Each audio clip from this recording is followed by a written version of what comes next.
Avengers Doomsday মুক্তি পেতে এখনো পুরো 1 বছর বাকি, কিন্তু মুভিটাকে ঘিরে ফ্যানদের মধ্যে যেভাবে হাইপ তৈরি হচ্ছে তা দেখে সত্যি মনে হচ্ছে যেন আবার ইনফিনিটি ওয়ার আর এন্ড গেমে সে এরা ফিরে এসেছে।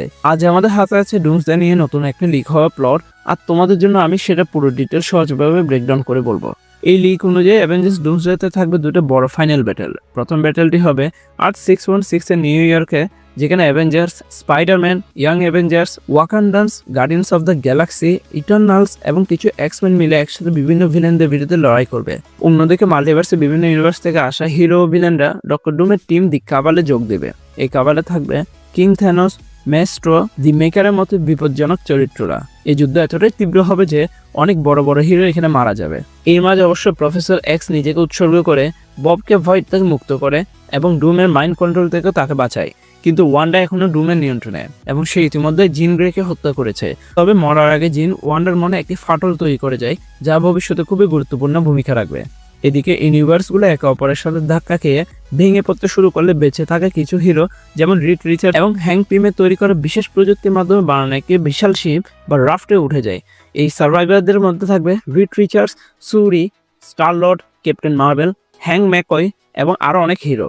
কিন্তু নেমরের সাহায্যে দি ক্যাবালের কয়েকজন ভিলেনও সে শিপে ঢুকে পড়তে সক্ষম হয়।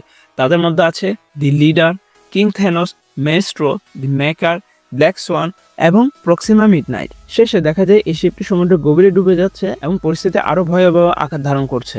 এবার গল্প চলে আসে টিবিয়া বা ভয়েডে, যেখানে লোকি তার নিজস্ব মাল্টিভার্সাল অ্যাভেঞ্জার্স টিম তৈরি করছে ডক্টর ডুমের বিরুদ্ধে লড়াই করার জন্য। এই টিমে আছে Captain America, Ghost Rider, Tobey Maguire spiderman, Blade, Elektra, Gambit, Wolverine, Deadpool, X-23, Captain Carter, Thor এবং সুপারহিরো আয়রন ম্যানের মতো হেভি হিটার্স। এই ফাইটটি হবে অত্যন্ত এপিক, কিন্তু শেষ পর্যন্ত ডক্টর ডুম এবং তার ডুম বোর্ডস পুরো মাল্টিভার্সাল অ্যাভেঞ্জার্স টিমকে পরাজিত করবে।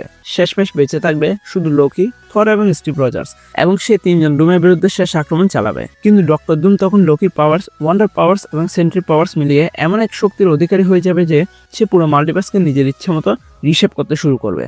এর মাধ্যমে তৈরি হবে ব্যাটেল ওয়ার্ল্ড এবং ডুম হয়ে উঠবে গড এম্পারার ডুম, ঠিক যেমনটা আমরা সিক্রেট ওয়ার্স কমিক্সে দেখেছি। গল্পটি যত বড়সড় শোনাক, এখানে কিছু ফ্লসও আছে। যেমন লোকি ভার্সেস ডুমের লড়াই ভয়টা হওয়া ঠিক আছে, কিন্তু অন্য অ্যাভেঞ্জার্সদের কোয়ান্টাম রিয়ন দিয়ে সেখানে ঢোকা ততটা লজিক্যাল মনে হয় না। এছাড়া ডুম সবার ক্ষমতা নিয়ে তাদের নিজের অধীনে কাজ করানো, এটা কমিক অ্যাকুরেট হলেও মুভিতে ঠিকভাবে দেখানোটা কঠিন হতে পারে।